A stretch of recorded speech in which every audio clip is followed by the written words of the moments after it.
Dugaan ijazah palsu Presiden ke-7 RI Joko Widodo kembali digelar di Pengadilan Negeri hari ini. Masih terima pensiun dari negara ini, rakyat Indonesia berhak untuk menanyakan ijazahnya. Benar atau tidak salah? Karena itu modal dasar untuk menikmati fasilitas negara atas nama rakyat. Mungkin Dewan Pengawas dan Antara juga ya? Iya. Sepanjang dia masih terima gaji, berhak rakyat bertanya. Layak tidak dia pantas dulu di situ. Ijazahnya benar atau salah? Oke. Setiap skripsi tentu ada tanda tangan pembimbing, minimal pembimbing utama, betul ya? Ya. Pertanyaan saya, bisa tidak sebuah skripsi itu tidak ada tanda tangan pembimbing dan dia dinyatakan lulus sebagai insinyur? Tidak ada pembimbing. Iya, tidak ada pembimbing. Tidak bisa. Tidak bisa. Berarti pertanyaan Anda, jawaban Anda sama dengan Kanjeng Pangeran Haryo Bagas, ya, PhD. Itu beliau mengatakan seperti itu. Jadi di UGM tidak mungkin skripsi kosong itu bisa lulus sarjana, apapun sarjananya.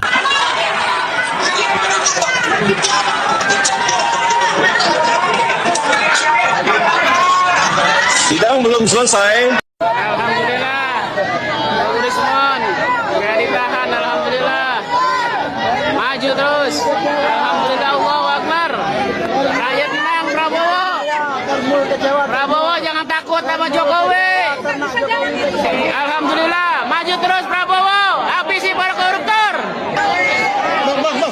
Terima kasih Polda Metro Jaya. Dokter Tifa juga kooperatif, tetapi ternyata ada hal-hal teknis yang nanti kita akan. Allahu Akbar, hidup rakyat, hukum ijazah palsu.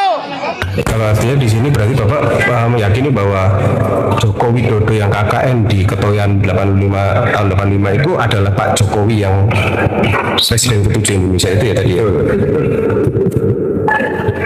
Panggilan cek ini Pak mungkin bisa diceritakan Bapak Ibu. Saya hanya ikut-ikutan teman-temannya kalau panggil cek. Jadi untuk lama-lamanya tentunya saya juga tidak berani panggil kita bukan teman ya, jadi hanya pakas, jadi hanya dengar saja cek. Dan satunya Mbak Ana, satunya Pak Ejo, satunya Ejo itu namanya juga nggak tahu sebenarnya. Memang bisa dijelaskan panggilan cek itu ya namanya Joko Widodo ya. Nah, kalau panggil Jok kan sudah biasa gitu ya, pengen main daripada yang lain ya, keren gitu ya, cek gitu. Kami berempat yang memanggil Joko Widodo adalah cek, benar-benar cek, bukan yang lain. Jadi itu awal dari situ nama ceknya ya, bukan di situ ya, sebelumnya belum pernah. Ya selama pakai kita kan mungkin ada kedekatan ya, jadi kita untuk Mas Eko itu Mas Ecot kan, cek, kita nggak seperti cek. Pak Jokowi gimana kalau Pak panggil cek itu responnya? Positif. Suka gitu. Oh, suka. Jadi kalau hari ini diputuskan telah terbukti ijazahnya palsu karena apa? Ada yang bersaksi bahwa yang ada di ijazah itu berbeda dengan orang yang dia lihat. Jadi begitu. Dan Pak Rudito juga sudah memberikan keterangan bahwa ijazahnya itu sangat berbeda dengan yang ada dimuat oleh Dian Sandi. Baik rekan-rekan media semua, hari ini ya. Oke, silakan teman-teman dari Kompas, dari iNews, CNN ya. Baik, kita nanti dimulai dari abang saya Pak Wirawan Adnan ya, silakan Bang. Ya, oke. Bismillahirrahmanirrahim. Assalamualaikum warahmatullahi wabarakatuh. Satu hal, kalau tadi ditanyakan biar dikawal ya. Oke, gugatan CLSI yang satu ingin membuktikan apakah ijazah yang dimuat oleh Dian Sandi itu asli atau palsu. Hari ini telah memperoleh jawabannya. Apabila tidak ada saksi lain, itu hari ini telah memperoleh jawabannya bahwa ternyata itu palsu. Karena apa? Karena apa? Satu adalah dibuktikan oleh apa yang dibawa oleh saksi Pak Rujito mengatakan bahwa itu sangat berbeda dengan aslinya, baik dari segi tekstur Pak Grojono masuk, Pak Grojono biar disampaikan juga telah disaksikan, juga telah disaksikan oleh saksi utama saksi utama kita adalah king witness kita hari ini yang mengatakan bahwa apa yang dilihat secara langsung Pak Jokowi dengan apa yang ada di ijazah itu sangat berbeda orangnya, baik wajahnya, bibirnya, telinganya, hidungnya, giginya semua berbeda, sehingga bukan orang yang sama. Tujuan kami menggugat adalah supaya membuktikan apakah ini palsu atau asli. Hari ini telah terbukti bahwa berdasarkan kesaksian berdua adalah palsu. Apabila dan kemudian jangan lupa polisi juga kita gugat hari ini juga tidak bisa menunjukkan yang disitanya, tidak bisa ditunjukkan. Sebetulnya kan tidak kesulitan apabila tergugat satu tergugat satu Pak Jokowi itu adalah mengatakan masih pinjam ke polisi. Lah polisinya kan ada di sebelahnya sebagai tergugat 4 seharusnya kan mudah untuk diserahkan gitu ya. Jadi menurut kami adalah mengapa polisi kami gugat supaya tergugat satu tidak berkelit bahwa yang dokumennya itu sedang disita oleh polisi. Harus berbeda barang bukti dengan barang titipan. Ya, monggo Pak Urgajo. Semuanya edukasi pada masyarakat. Ya. Jadi kalau sudah dinyatakan barang bukti, berarti itu diduga barang hasil kejahatan atau barang yang merupakan diduga dilakukan untuk melakukan kejahatan. Jadi harus ekstra hati-hati bicara tentang bukti dan alat bukti, barang bukti. Ya. Jadi sangat sensitif lah. Jokowi digugat 125 miliar, wajib hadir sendiri di sidang ijazah. Mantan menteri beberkan segala rahasia. Saya yakin 100% palsu, tidak mungkin asli. Pembukaan momen bersitara yang ditunggu rakyat. Assalamualaikum warahmatullahi wabarakatuh, dan selamat mendengar bagi seluruh saudara sebangsa dan setanah air dimanapun Anda berada. Kembali bersama kami menyajikan laporan khusus yang sangat mendalam, sangat lengkap, dan berisi fakta-fakta yang akan membuat kita semua sadar akan pentingnya kejujuran bagi seorang pemimpin negara. Selama lebih dari 10 tahun, satu hal selalu menjadi tanda tanya besar. Selama ini kita sering mendengar isu, sering mendengar kabar, sering melihat perdebatan di televisi maupun media sosial. Pertanyaan besar itu adalah, apakah benar dokumen ijazah S1 yang dijadikan syarat utama untuk menduduki jabatan Presiden Republik Indonesia itu asli dan sah secara hukum? Banyak yang berusaha menutupi, banyak yang berusaha membungkam, banyak yang bilang sudah selesai. Tapi hati rakyat Indonesia tidak pernah puas, karena jawaban yang diberikan selalu tidak masuk akal, selalu ada bagian yang disembunyikan. Namun hari ini semuanya berubah total. Kabar resmi datang dari dunia hukum. Mantan Presiden Joko Widodo resmi digugat ke Pengadilan Tata Usaha Negara dengan nilai gugatan sebesar 125 miliar rupiah. Dan yang paling penting, Hakim Ketua sudah mengeluarkan keputusan tegas. Dalam surat panggilan sidang tertulis jelas, tergugat Bapak Joko Widodo wajib hadir sendiri ke ruang sidang, tidak boleh diwakilkan. Beliau harus datang, harus duduk di kursi pesakitan, dan harus bersumpah menjawab semua pertanyaan mengenai keaslian dokumen pendidikannya. Lebih mengejutkan lagi, saksi utama yang hadir mendukung gugatan ini adalah seorang mantan Menteri Kabinet Kerja yang dulu pernah bekerja langsung di bawah kepemimpinan Jokowi. Orang yang tahu seluk-beluk pemerintahan dari dekat, kini berani maju ke depan dan berkata lantang, saya yakin seyakin-yakinnya ijazah itu palsu 100%. Saya tahu alasannya, saya tahu buktinya, dan saya berani bersumpah. Mengapa beliau sampai berkata begitu? Apa saja rincian bukti yang diungkapkan? Apa yang terjadi jika Jokowi tidak datang? Dan apa dampak besarnya bagi negara kita nanti? Mari kita bahas semuanya sangat rinci selama 18 menit ke depan ini. Jam 3:40, jam 7:30, bagian 1, gugatan 125 miliar dan perintah hakim yang tegas. Kita bahas dulu mengenai gugatan sebesar 125 miliar rupiah. Angka ini bukan angka yang dipilih sembarangan. tim hukum penggugat menjelaskan secara rinci bagaimana mereka menghitung jumlah tersebut. Nilai itu terdiri dari dua bagian besar. Pertama, kerugian material. Selama 10 tahun menjabat sebagai presiden, negara mengeluarkan anggaran gaji, tunjangan, biaya operasional, pengamanan, perjalanan dinas, dan fasilitas lain nilainya mencapai puluhan miliar. Jika syarat menjabatnya tidak sah, maka semua uang ini dianggap sudah terpakai secara tidak benar dan wajib dikembalikan. Kedua, kerugian moral dan kenegaraan. Negara Indonesia dan seluruh rakyat merasa dirugikan harga dirinya karena dipimpin oleh seseorang yang diduga menggunakan dokumen palsu.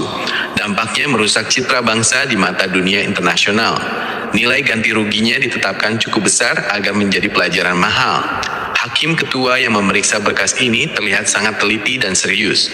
Beliau melihat bukti-bukti awal yang diserahkan penggugat ternyata sangat kuat, sangat lengkap, dan memiliki dasar hukum yang kokoh.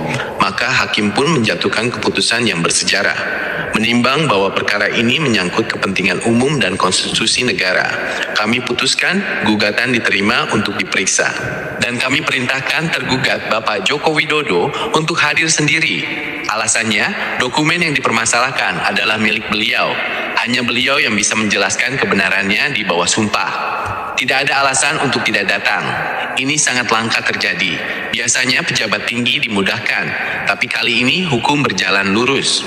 Panggilan sidang sudah dikirim resmi ke kediaman beliau di Solo dan Jakarta. Pengacara penggugat menegaskan, kalau Pak Jokowi merasa bersih, merasa ijazahnya asli, kenapa harus takut datang? Cukup bawa dokumen asli, cocokkan dengan arsip negara, beres masalahnya. Tapi kalau sampai tidak hadir tanpa alasan yang sah, maka secara hukum dianggap mengakui bahwa semuanya benar-benar palsu. Seluruh rakyat Indonesia kini menunggu dengan napas tertahan. Apakah beliau berani datang menjawab panggilan hukum ini? Jam 7:30 menit, jam 12:30 menit, saya wajib bicara demi kebenaran. Saya yakin 100% ijazah yang dipakai itu palsu, tidak sah, dan tidak pernah ada catatannya sejak awal. Beliau lalu menjabarkan 7 poin bukti kuat yang beliau ketahui sendiri. Pertama, tanggal kelulusan tidak ada dalam sejarah UGM. Di kertas itu tertulis lulus tanggal 15 Oktober tahun 1985. Padahal saya sudah cek kalender akademik UGM lengkap dari tahun 1980 sampai ke 1990 wisuda. Besar hanya dilakukan bulan Maret dan Agustus. Bulan Oktober tidak pernah ada acara wisuda. Mustahil lulus di tanggal itu. Kedua, nomor NIM milik orang lain. Saya dapat data dari arsip lama. Nomor induk mahasiswa yang tertulis di situ ternyata milik mahasiswa lain, laki-laki, berbeda jurusan, sudah lulus tahun ke 1982. Nomor itu dipakai ulang, diubah namanya saja. Ini rekayasa jelas. Ketiga, perbedaan tanda tangan sangat jauh. Saya pegang arsip asli tanda tangan dekan saat itu Profesor Soejarwo. Tulisan beliau melengkung indah, tekanan pena kuat. Yang di kertas Jokowi, tulisan kaku, tebal, garis sama rata, tidak ada tekanan.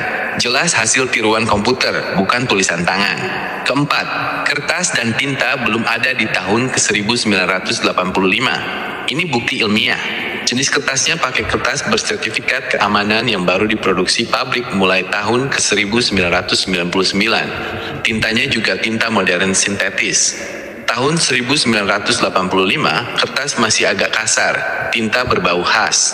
Dokumen ini baru dibuat sekitar tahun 2013 atau 2014. Kelima, data baru masuk sistem tahun ke 2014. Paling mencolok, di catatan server pusat UGM, data ini kosong sampai tahun ke 2013. Baru masuk tepat tanggal 14 Mei tahun 2014. Tepat 1 hari setelah KPU tetapkan dia calon presiden.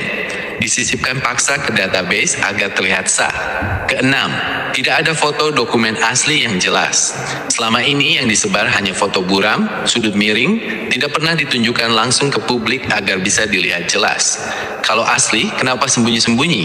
Ketujuh, saksi teman kuliah tidak mengenal. Saya tanya ke beberapa teman angkatan 1981 Fakultas Kehutanan. Mereka bilang tidak pernah ada nama Joko Widodo di kelas, tidak pernah lihat dia praktikum, tidak ada di buku absen, tidak ada yang kenal. Beliau menutup dengan mata berbinar. Semua ini fakta, saya siap sumpah di pengadilan. Negara kita tidak boleh dipimpin di atas kebohongan. jam 12:30 menit, jam 15:40 menit. Bagian 3. Apa yang terjadi jika terbukti palsu? Saudara sekalian, dampak kasus ini sangat besar sekali bagi masa depan Indonesia. Mari kita pahami apa saja konsekuensi hukumnya nanti. Pertama, jabatan dianggap tidak pernah ada. Secara hukum tata negara, jika syarat utama tidak sah, maka seluruh masa jabatan dianggap batal sejak awal. Artinya, selama 10 tahun itu negara seolah dipimpin tanpa dasar hukum. Ini hal besar sekali dalam sejarah. Kedua, semua aturan harus dicek ulang. Undang-undang, peraturan pemerintah, keputusan presiden, perjanjian internasional, sampai pengangkatan menteri dan pejabat, semuanya berpotensi cacat hukum dan perlu dikukuhkan ulang agar sah. Pekerjaan rumah negara sangat besar. Ketiga, wajib kembalikan uang negara. Seluruh penghasilan, tunjangan, dan fasilitas yang diterima selama menjabat wajib dikembalikan ke kas negara ditambah denda. Nilainya bisa mencapai ribuan miliar rupiah. 4. Tindak pidana dokumen palsu. Membuat dan memakai dokumen palsu itu kejahatan berat. Pasalnya jelas di KUHP, hukuman penjara maksimal 6 tahun. Jadi bukan cuma urusan administrasi, tapi urusan penjara. Kelima, pelajaran untuk selamanya. Ini menjadi tembok pembatas. Kedepannya, siapapun yang mau jadi pemimpin harus tahu, dokumen harus asli, data harus benar. Jangan harap bisa lolos dengan cara curang. Hukum Indonesia sudah bangkit. Jam 15:40 menit, pukul 18, penutup kebenaran akan menang. Sidang ini akan segera digelar dalam waktu dekat. Seluruh mata bangsa Indonesia, bahkan dunia internasional sedang melihat ke sini. Kita lihat sekarang, mantan menteri saja berani bicara karena buktinya sangat kuat. Nilai gugatan 125 miliar sudah ditetapkan. Perintah hakim sudah keluar, harus hadir sendiri. Ini bukan lagi urusan politik, ini urusan harga diri bangsa. Apakah kita bangsa yang menghargai kebenaran atau bangsa yang diam saja menerima kebohongan? Kita berharap di bawah pemerintahan Bapak Prabowo Subianto, hukum benar-benar berjalan tegas, tidak pandang bulu. Keadilan harus ada untuk semua orang. Kita tunggu langkah selanjutnya. Apakah Jokowi datang menjawab atau menghindar? Kami akan terus laporkan perkembangannya sampai tuntas.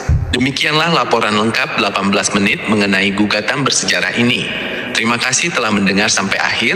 Sebarkan kabar ini agar semua rakyat tahu fakta yang sebenarnya. Semoga Indonesia makin bersih, makin jujur, dan makin maju. Sekian dan terima kasih. Wassalamualaikum. Ya halo teman-teman, selamat datang kembali di channel Dewa Politik.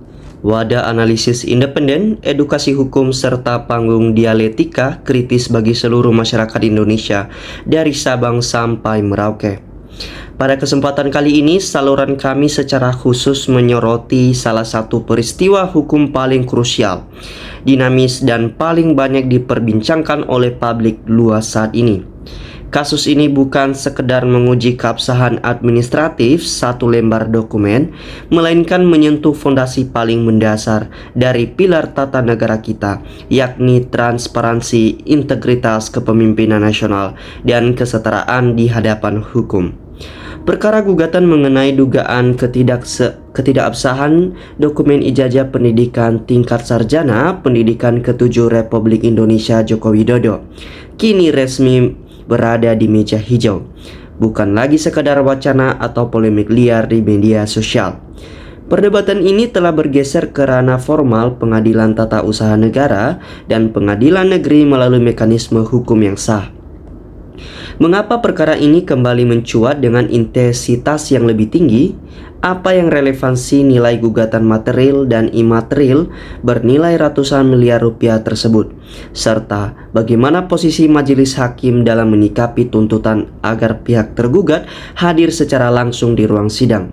Mari kita bedah seluruh aspek hukum, kronologi, serta implikasi secara sistematis, komprehensif, dan terstruktur hanya di Dewa Politik. Para pemirsa Dewa Politik yang terhormat, mari kita cermati terlebih dahulu konstruksi hukum dari gugatan yang diajukan oleh tim penasihat hukum penggugat. Gugatan ini mencatatkan angka tuntutan ganti rugi sebesar 125 miliar rupiah. Jika kita bedah secara objektif, nilai akumulatif ini tidak ditetapkan tanpa landasan argumentatif. tim penggugat menguraikan kalkulasi ini ke dalam dua segmen utama. Pertama, aspek kerugian material. Tim penggugat mengkalkulasikan akumulasi pengeluaran anggaran negara yang telah dialokasikan selama kurun waktu 10 tahun masa jabatan kepresidenan.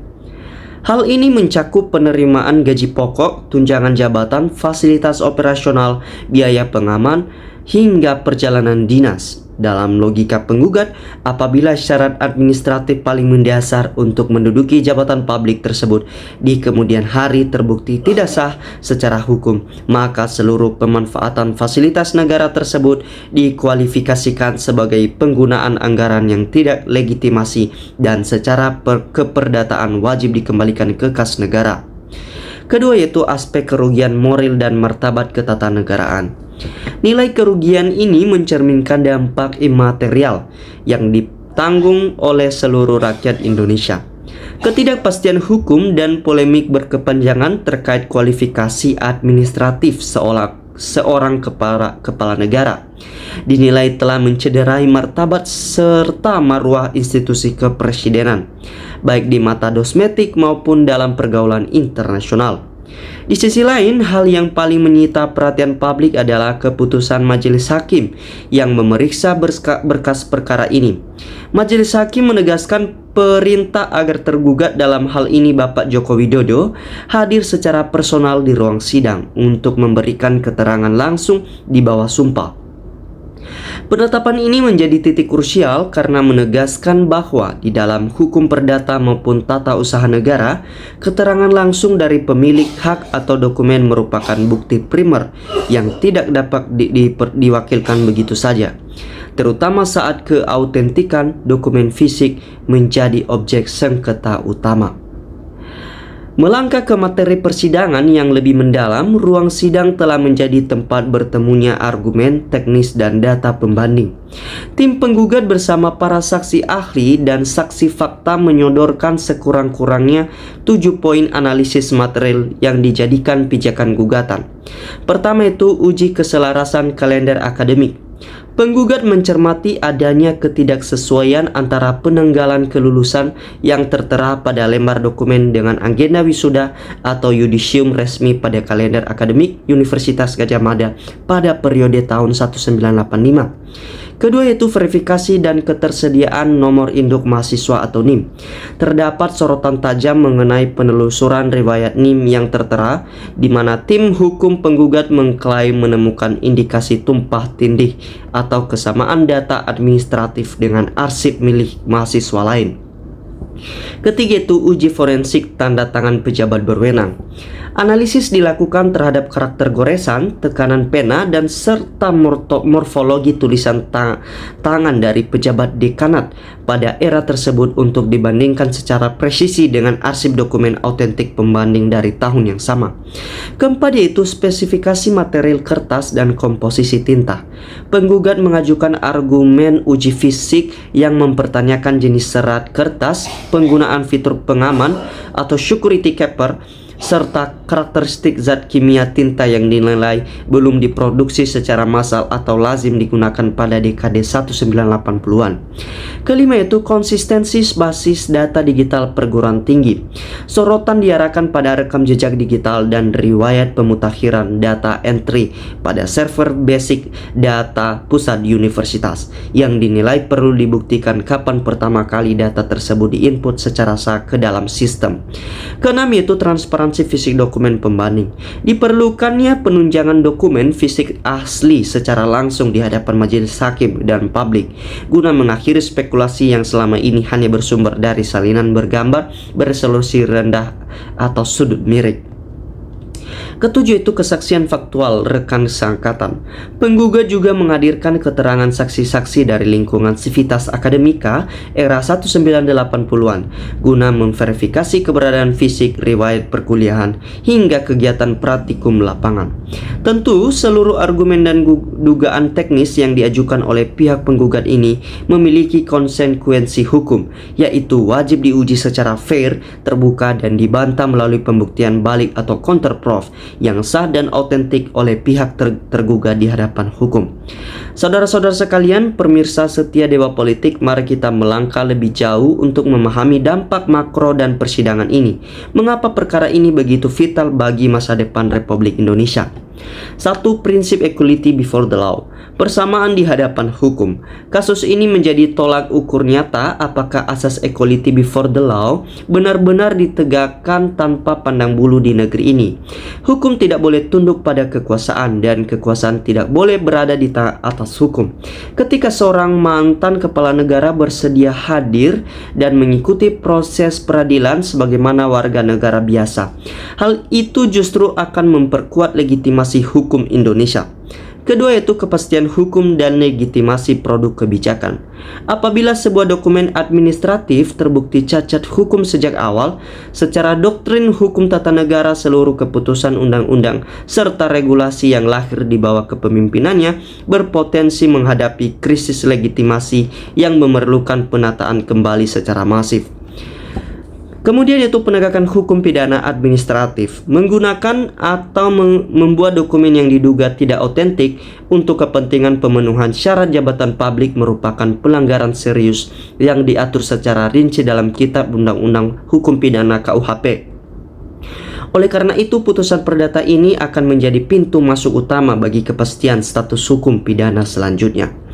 Nah, teman-teman, tidak dapat dipungkiri dinamika persidangan ini memicu gelombang tanggapan yang luar biasa dari warganet dan seluruh lapisan masyarakat. Mari kita saksikan komentar-komentar netizen mengenai video cuplikan tadi. Polisi itu memang perusak hukum. Ini ngatimin usut tuntas. Ini Afasa. Mana berani hukum memutus atau memvonis si Jokowi, walau fakta dan datanya terang benderang. Ini Yuliev sekolah nggak ada, tapi bisa jadi presiden dan terima gaji dan fasilitas dari negara. Ini Supriyanto, kejujuran dan kebenaran harus tegak setegak-tegaknya. Ini Faiman, kok masih belum selesai, kok bisa negara apa ini bikin mumet aja, mana penegak hukumnya. Ini Bima, logika sederhana bahwa kalau ijazah itu asli, maka saat ini Roy CS sudah dipenjara. Ini Musriyadi, berarti biang kerok kehancuran hukum itu terletak pada kepolisian. Ini Edi, banyak pembohong di negeri ini. Tapi percayalah, pelan-pelan yang maha kuasa membongkar kebohongan. Akan ada seleksi alam, negara ini menuju kebaikan. Pembohong-pembohong akan segera terbongkar, tersisi dari negara ini. Percayalah, tunggu waktunya. Ini Listi, alhamdulillah, semoga para pejuang kejujuran selalu dikuatkan Allah. Selamat berjuang para penegak hukum. Ini Ayung, apabila hukum tidak berjalan sesuai UU, maka seluruh rakyat Indonesia yang waras harus bertindak. Ini Irwan, ditunggu berita selanjutnya. Wassalamualaikum warahmatullahi wabarakatuh. Ayo Pak, tegakkan keadilan.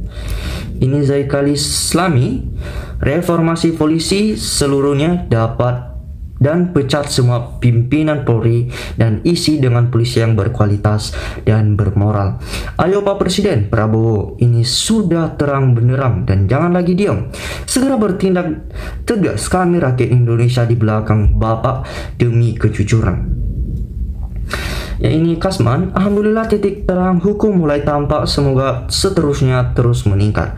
Ini Iskandar, semoga pengadilan bisa jadi sumber keadilan. Ini Tamrin, di luar negeri hukum tidak pandang bulu, tunduk patuh terhadap hukum demi memajukan keadilan dan menegakkan kebenaran berdasarkan fakta nyata. Ya, ini Surya TV, alhamdulillah segera tuntas, rakyat udah sangat lelah, kapan NKRI sejahtera, makmur bangkit Bapak. Ini kabar breaking, setuju dinepalkan. Ini Musriyadi, alhamdulillah ada jawaban benar dan salah. Ini Abdul, usut tuntas kasus ini, apapun siapapun yang melanggar hukum, lehernya pasang tali ikat ke pohon. Ini Kasman, awasi Jokowi jangan sampai seperti si Velster menghilang.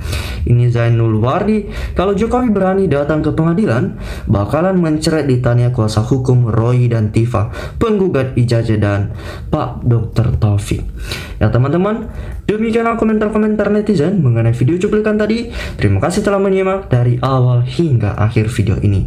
Salam NKRI, harga mati.